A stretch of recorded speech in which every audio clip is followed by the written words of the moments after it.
আসসালামু আলাইকুম এভরিওয়ান, আপনারা সবাই কেমন আছেন? আজ আপনাদের সঙ্গে অসাধারণ একটা মাশরুম স্যুপ বানিয়ে শেয়ার করব। আপনারা অবশ্যই পুরো ভিডিও দেখবেন, সকলের কাছে ভালো লাগবে আশা করছি। টেবিলে চলে আসলাম। এখানে 300 গ্রাম তাহু নিয়েছি এবং 200 গ্রাম মাশরুম নিয়েছি। মাশরুম আপনারা ছোট বড় মিলিয়ে নিতে পারেন, যেহেতু আমার কাছে এক আইটেম রয়েছে। এখন মাশরুমগুলো ছোট করে কেটে নেব। যে মাশরুমগুলো মার্কেটে বিক্রি হয় সেগুলো আপনারা কিনবেন। রাস্তাঘাটে অথবা বাগানে যেগুলো হয় সেগুলো আপনারা ব্যবহার করবেন না, সেগুলো খেলে কিন্তু পেট নষ্ট হতে পারে।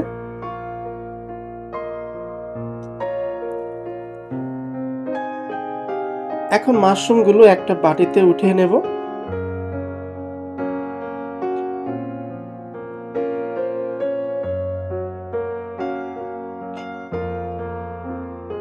এখন মাশরুমগুলো পানি দিয়ে ভিজে রাখবো, পরবর্তী ভালো করে ধুয়ে নেব।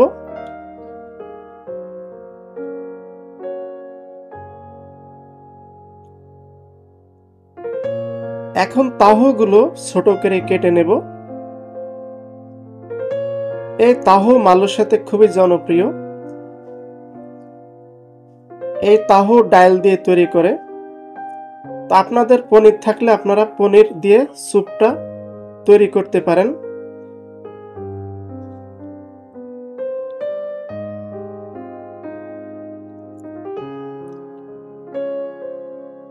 আমি যে সিস্টেমে স্যুপটা তৈরি করব আপনারা একইভাবে তৈরি করবেন, দেখবেন দ্বিগুণ টেস্টি হবে।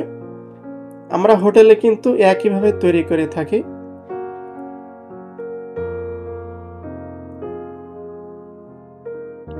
এখন তাহুগুলো পানি দিয়ে ভিজে রাখবো, পরবর্তী ধুয়ে নেব। এখন চলে যাব চুলার স্ট্যান্ডে। একটা ফ্রাই প্যান নিয়েছি, দিয়ে দিচ্ছি 10 গ্রাম মতো সয়াবিন তেল, দিয়ে দিচ্ছি 1 টেবিল চামচ রসুন কুচি। রসুনগুলো ঘি কালার করে নেব।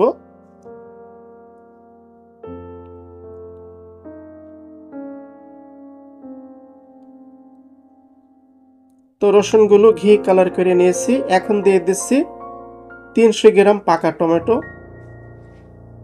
আপনারা অবশ্যই পাকা টমেটো নেওয়ার চেষ্টা করবেন, কাঁচা টমেটো দিলে হবে না। দিয়ে দিচ্ছি স্বাদ মতো লবণ। এখন টমেটোগুলো সেদ্ধ করে নেব। টমেটোগুলো সেদ্ধ করে নিয়েছি, দেখতে পাচ্ছেন টমেটোগুলো কিন্তু গলে গেছে।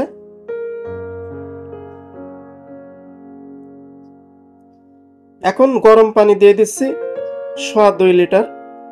2 লিটার মতো স্যুপ তৈরি করব, তো 2.5 লিটার মতন পানি দিয়ে দিলাম।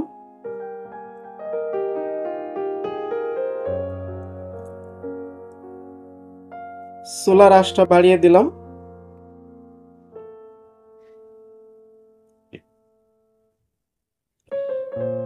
প্রথমে দিয়ে দিচ্ছি মাশরুম।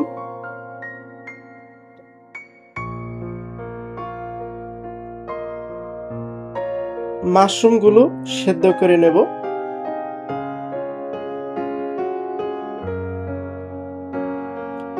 তো মাশরুমগুলো ঢেকে দেব, 4 থেকে 5 মিনিট সেদ্ধ করে নেব।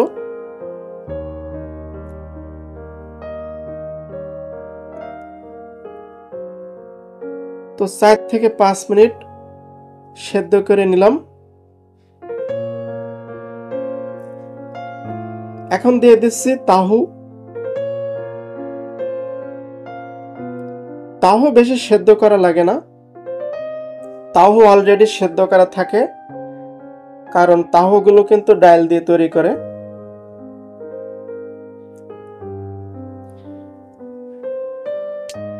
তো তাহুগুলো 2 থেকে 3 মিনিট রান্না করে নিয়েছি। কালারটা অনেক সুন্দর হয়েছে মাশাআল্লাহ।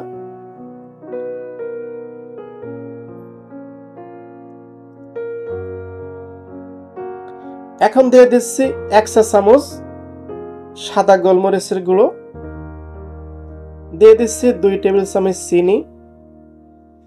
স্যুপের উপকরণগুলো আপনাদের টেস্ট মতো অ্যাড করে নেবেন। এই স্যুপ কিন্তু বেশি ঝাল হয় না। এখন দিয়ে দিচ্ছি 3 টেবিল চামচ কর্নফ্লাওয়ার,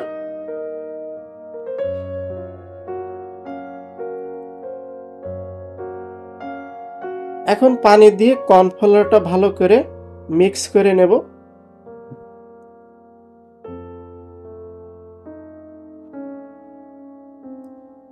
তো কর্নফ্লাওয়ারটা নিয়ে নিলাম, আবারও চলে যাব সোলার স্ট্যান্ডে। কর্নফ্লাওয়ার দিয়ে দিচ্ছি,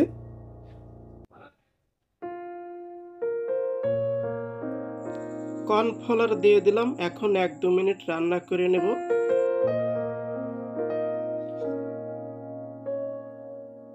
আবারও টেবিলে চলে আসলাম।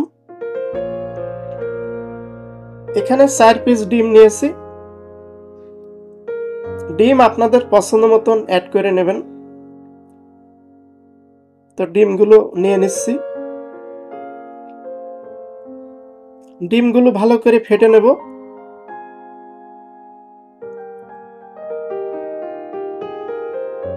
আবারও চলে যাচ্ছি সোলার স্ট্যান্ডে।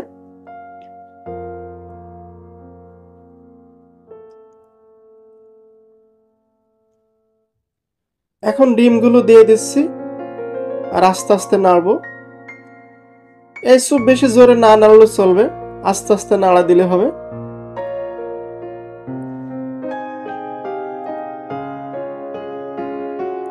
দেখুন কালারটা কত সুন্দর হয়েছে।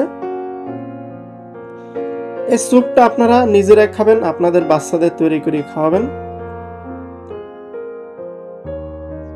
এই স্যুপটা কিন্তু দারুণ টেস্টি হয় এবং খুবই উপকারী।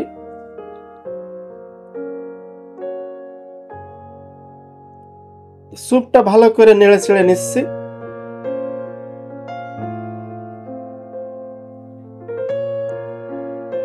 এখন দিচ্ছি 2টা মতন কাঁচামরিচ কুচি। কাঁচামরিচ অপশনাল, তো সামান্য ঝাল হলে ভালো লাগে স্যুপটা খেতে।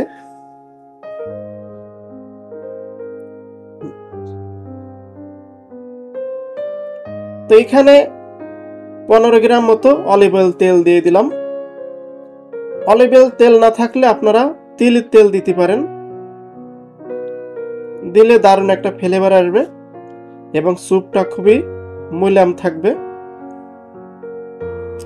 দিয়ে দিচ্ছি ধনিয়া পাতা, আবারও ভালো করে নেড়ে ছেড়ে মিক্স করে নেব। সোলার হিটটা লোতে আছে। তো স্যুপটা কিন্তু প্রায় রেডি হয়ে গেছে। তো এখন লবণ টেস্ট করব ঠিক আছে কিনা। তো এখানে সামান্য একটু লবণ লাগবে আমার, তো দিয়ে দিলাম। স্যুপটা আপনাদের পছন্দ মতন সবকিছু উপকরণগুলো অ্যাড করে নেবেন। দারুণ একটা স্যুপ কিন্তু আপনাদের উপহার দিলাম। তো স্যুপটা কিন্তু রেডি হয়ে গেছে। তো এখন পরিবেশন করে দেখাচ্ছি। প্রিয় ভাই বোনেরা, রেডি হয়ে গেল মাশরুম স্যুপ। আজকে স্যুপ রেসিপিটা কেমন লাগলো অবশ্যই কমেন্ট করে জানাবেন এবং ভিডিওটি ভালো লাগলে শেয়ার করবেন এবং আমার ছোট্ট চ্যানেল, আপনারা আমার চ্যানেলটিকে সাপোর্ট করবেন, বেশি বেশি সাপোর্ট করবেন। আজকের মতন এখানে বিদায় নিচ্ছি। আসসালামু আলাইকুম, আল্লাহ হাফেজ।